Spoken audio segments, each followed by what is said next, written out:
네, 오늘 말씀의 제목, 자, 믿음의 계통과 에녹의 승천. 믿음의 계통과 에녹의 승천입니다.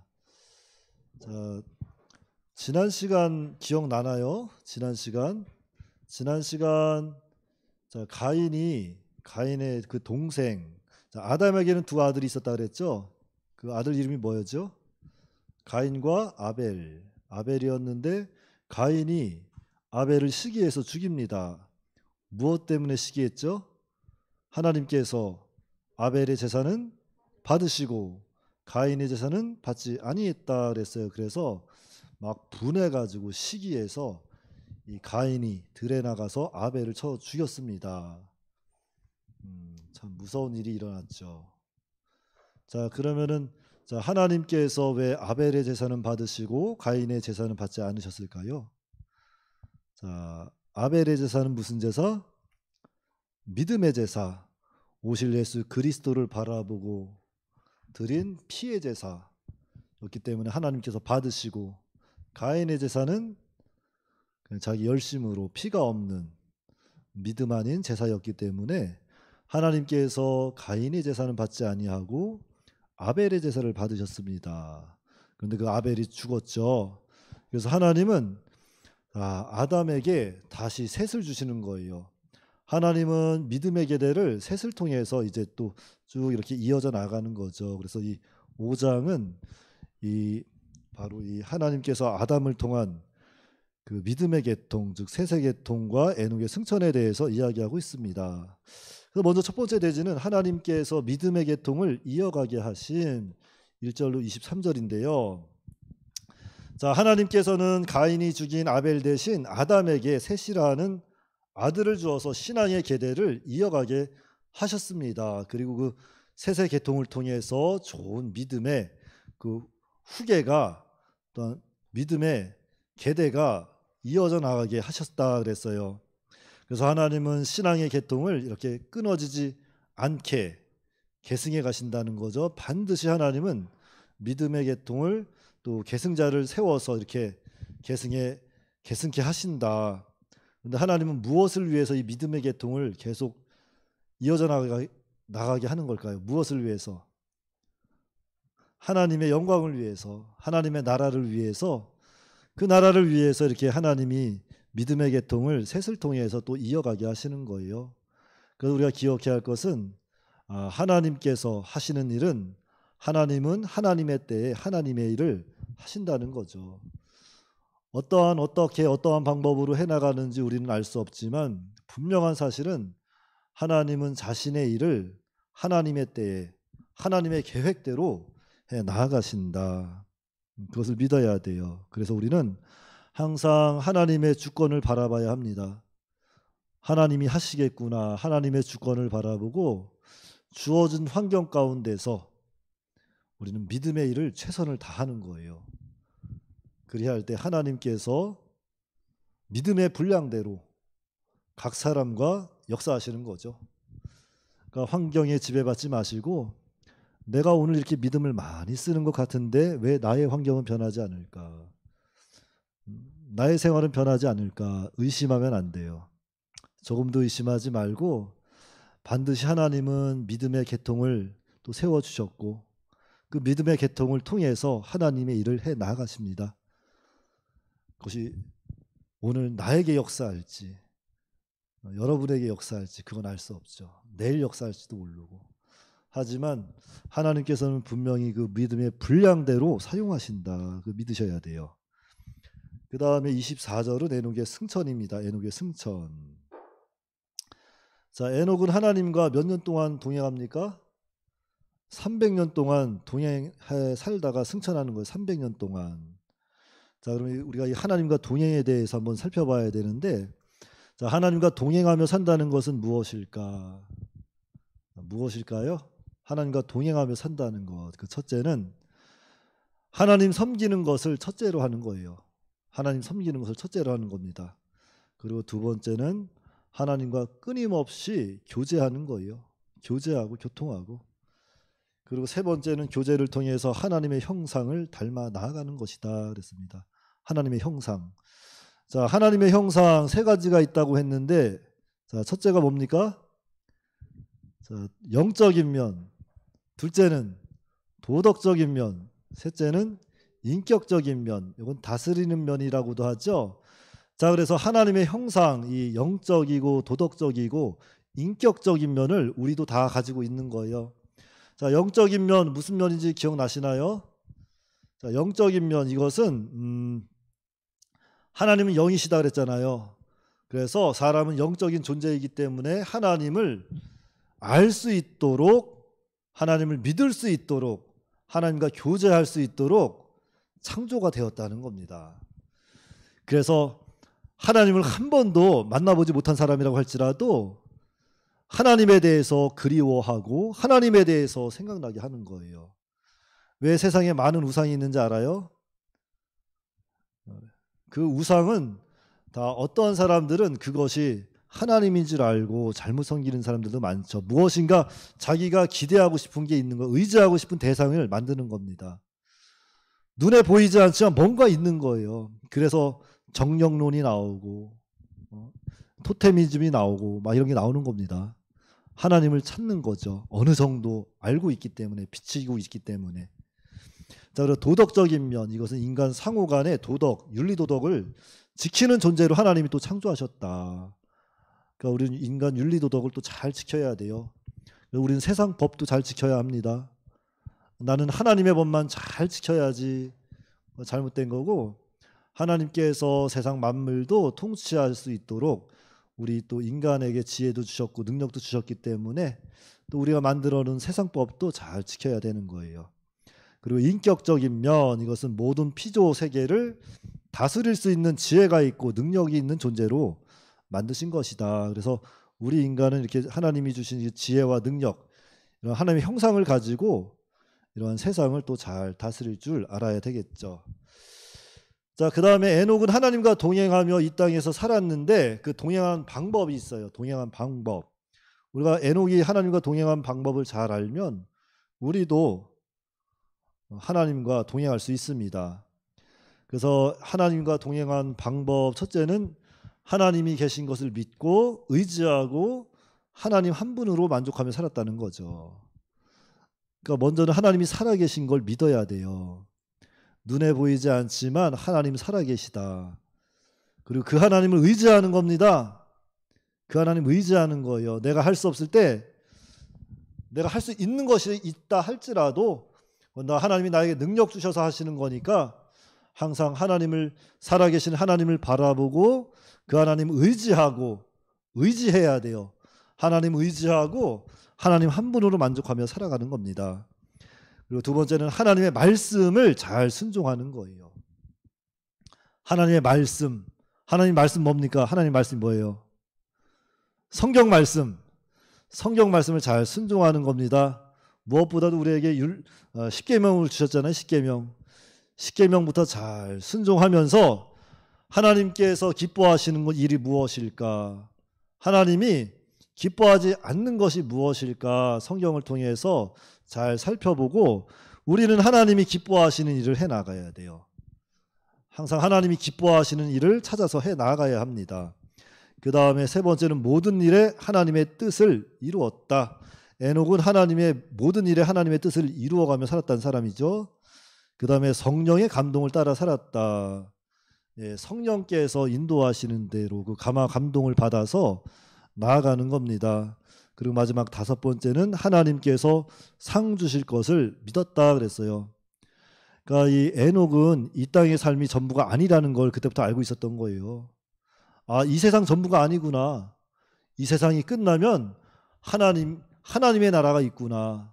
그리고 하나님은 나를 거리로 인도하겠구나. 그곳에 가면은 하나님이 이 땅에 살면서 믿음대로 순종한 대로 하나님이 나에게 갚아주시겠구나. 그 상 주실 하나님을 바라보고 믿었다는 겁니다. 우리도 그런 하나님을 바라보고 믿고 동행하는 거예요. 자, 그래서 하나님과 동행한 에녹의 믿음은, 자, 히브리서 11장 한번 볼까요? 히브리서 11장.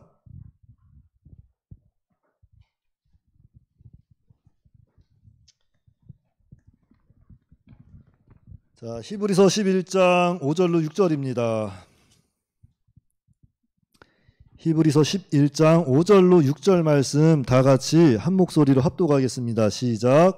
믿음으로 에녹은 죽음을 보지 않고 옮겨졌으니 하나님이 그를 옮기심으로 다시 보이지 아니하였느니라. 그는 옮겨지기 전에 하나님을 기쁘시게 하는 자라 하는 증거를 받았느니라.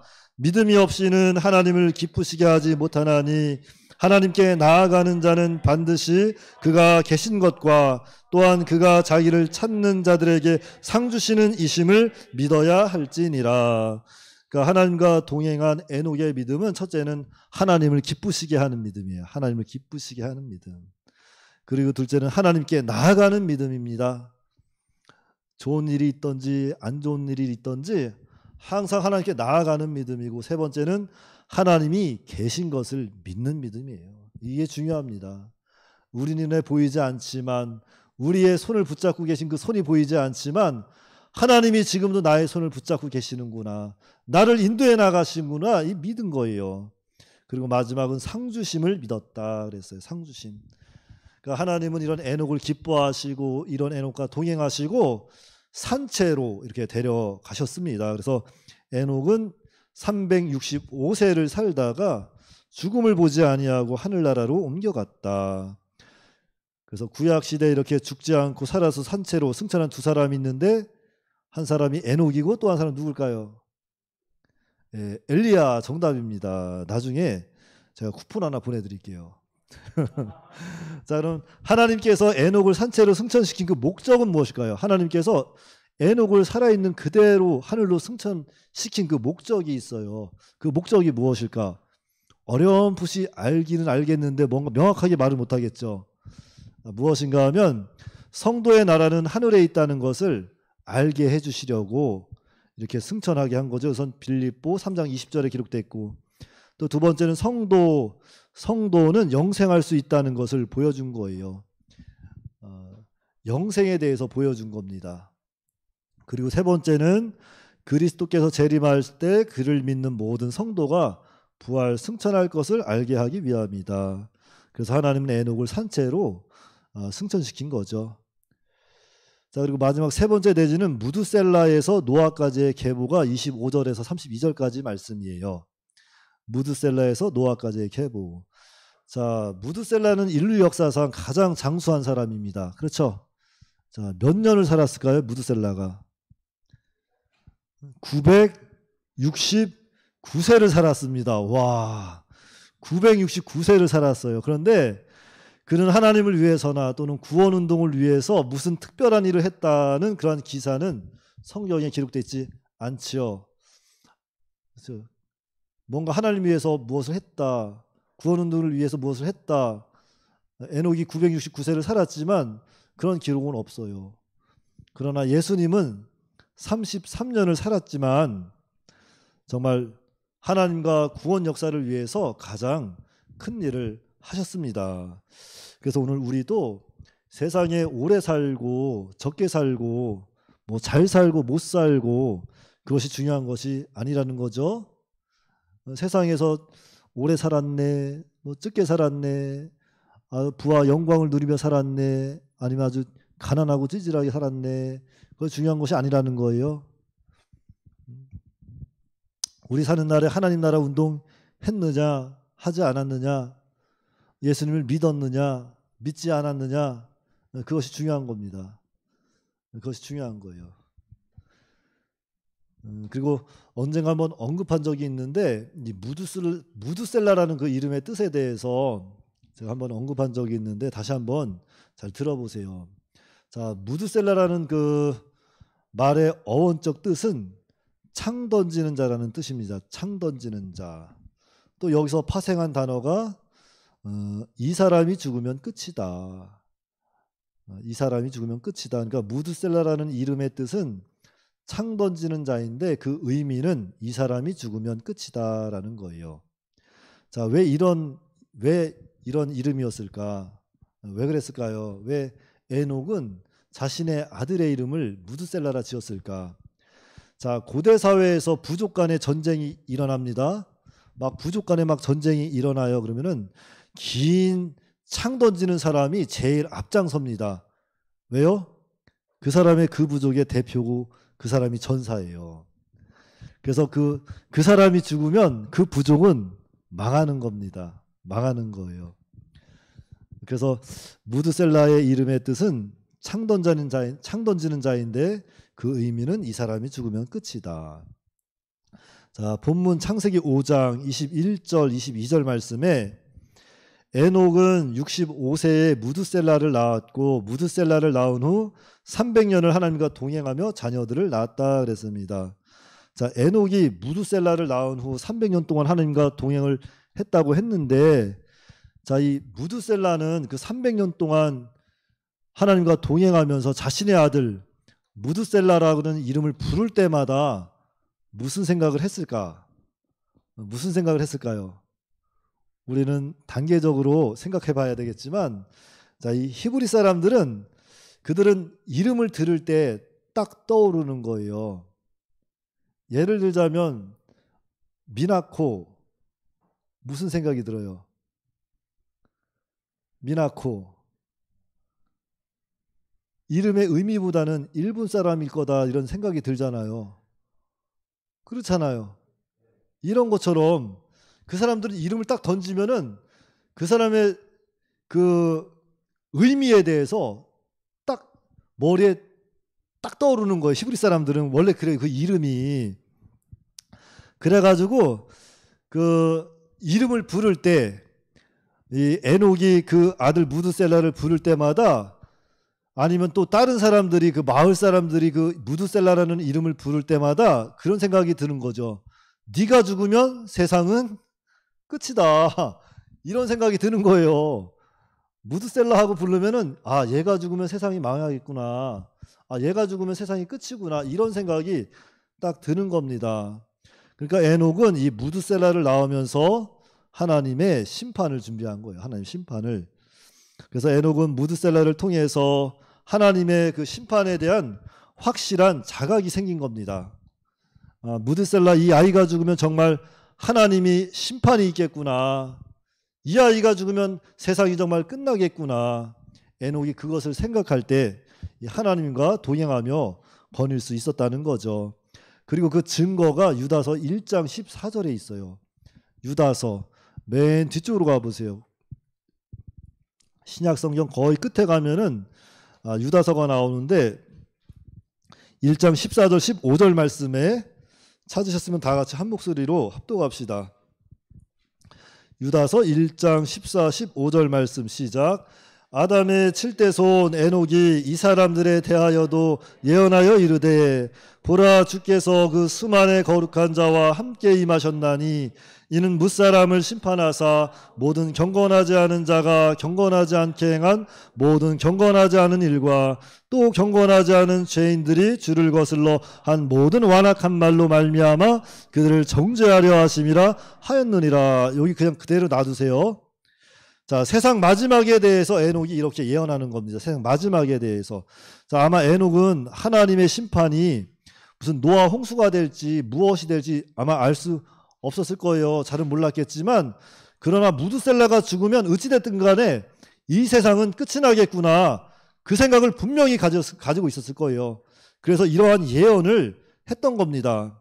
그래서 그 당시 그 사람들에게 자, 이제 곧 예수님이 오십니다. 그리고 심판주로 오셔서 우리를 심판하실 겁니다. 이 예언을 에녹이 했던 거죠. 마태복음 12장 36절 말씀에도 그런 말씀이 있어요.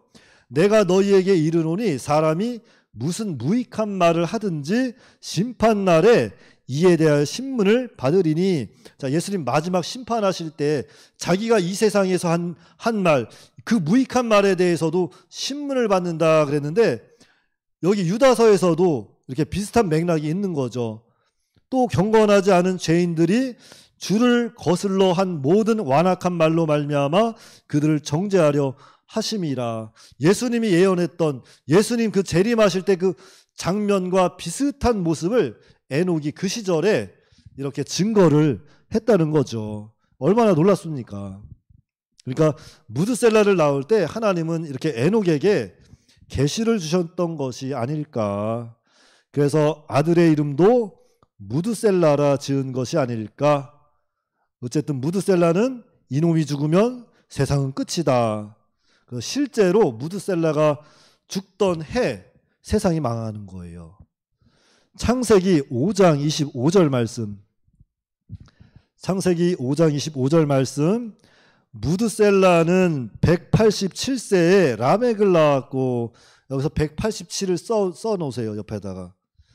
자, 무드셀라가 187세에 라멕을 낳았는데, 라멕을 낳을 때, 자, 28절에 한번 봅시다. 28절에. 자, 라멕은 182세에 아들을 낳고 그랬죠. 자, 그럼 187 더하기 182는 뭐죠? 369가 되는 겁니다.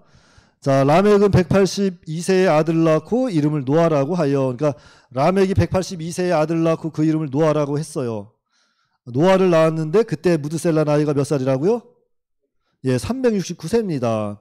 자, 그러면은 969세에 무드셀라가 죽었다 그랬잖아요. 969세에.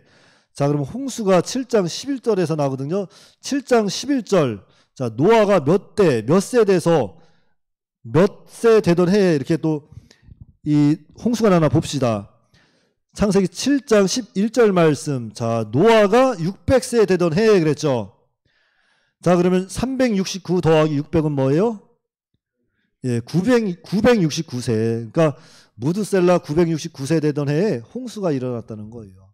정말로 무드셀라가 죽으니까 세상이 망하는 거죠. 그러니까 무드셀라가 죽은 다음에 정말로 홍수가 난 것이다. 세상이 진짜로 끝나는 사건이 일어난 거예요. 그러나 하나님께서 다행히 하나님의 긍휼로 완전히 세상을 망하진 않게 하고, 이 노아의 또 여덟 식구를 통해서 믿음의 계대를 이렇게 또 이어가게 하고, 그들을 통해서 다시 자손을 번성하게 하셨다. 그래서 중요한 건, 자, 에녹은 누구를 바라보고 하나님과 동행했다는 거예요? 오실 그리스도. 오실 그리스도를 바라보고, 또 오실 그리스도의 그 심판을 바라보고 하나님과 동행했다는 거예요. 그럼 오늘 우리는 무엇을 바라보고 하나님과 동행해야 돼요? 에녹과 똑같은 거죠. 이제 오실 그리스도 승천하셨으니까, 이제 구약의 선지자들은, 구약의 선진들은 정말로 이제 동정녀 마리아를 통해서 오실 주님을 바라봤고, 그 주님이 심판하실 것을 바라봤고, 오늘 우리는 동정녀 탄생한, 그리고 십자가에 죽으시고 부활하신, 그리고 승천하신 그 주님이 다시 올 것을 바라보고 소망하고, 또 그분은 바로 이 심판주로 오신다는 것을 바라보고 깨어서 동행해야 한다는 거예요. 그러니까 여러분, 오늘 하루를 살아갈 때, 내일 하루를 살아갈 때, 앞으로 미래를 살아갈 때 정말로 하나님이 살아계신 것과 그 하나님께서 보내주신 외아들 예수님께서 정말로 십자가에 죽으시고 부활하신 그 부활의 주님께서 이제는 정말로 재림하실 때 심판주로 오신다 하는 것을 믿으시고 정말로 주님과 동행하는 우리의 삶이 다 되어야겠습니다. 기도하겠습니다.